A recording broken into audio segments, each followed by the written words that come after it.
Accounting standard 25 एक minute में पसंद आए तो एक लाइक एक सब्सक्राइब एंड में ज़रूर करना। ये कमाल है हमारी एएस ट्रिगर बुक का 29 पेज में। पाने के लिए ऊपर दिए गए नंबर पर डीएम जरूर करना। एएस 25 का नाम है इंटरिम फाइनेंशियल रिपोर्टिंग। क्या होती है इंटरिम फाइनेंशियल रिपोर्ट्स? अगर आप 12 महीने से कम पीरियड के लिए balance sheet, P and L, cash flow statement, audit report और नोट्स टू अकाउंट्स ये बना रहे हैं तो उन्हें इंटरिम फाइनेंशियल रिपोर्ट कहा जाता है। हाँ, अगर आपकी कंपनी का पहला साल ही अभी और आपने साल के बीच में कंपनी शुरू की थी इसलिए 12 महीने से कम का पीरियड है तो एएस 25 नहीं लगेगा।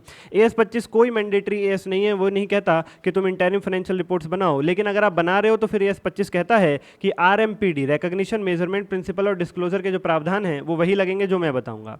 हाँ, अगर कोई listed company interim financial reports बना रही है तो फिर उसके ऊपर क्लॉज 33 और 41 जो लिस्टिंग एग्रीमेंट है उसके अंदर लिखे हुए प्रेजेंटेशन और डिस्क्लोजर प्रोविजंस एप्लीकेबल होंगे। रिकॉग्निशन और मेजरमेंट एएस 25 का ही रहेगा।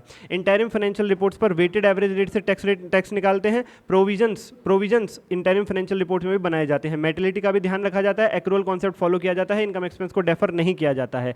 एनुअल फाइनेंशियल स्टेटमेंट में एएस 20 के हिसाब से अगर आपने बेसिक डाइल्यूटेड ईपीएस दिखाए हैं तो इंटरिम फाइनेंशियल स्टेटमेंट में भी एएस 20 के हिसाब से बेसिक और डाइल्यूटेड ईपीएस दिखाने हैं। एक लाइक एक सब्सक्राइब कीजिए। धन्यवाद।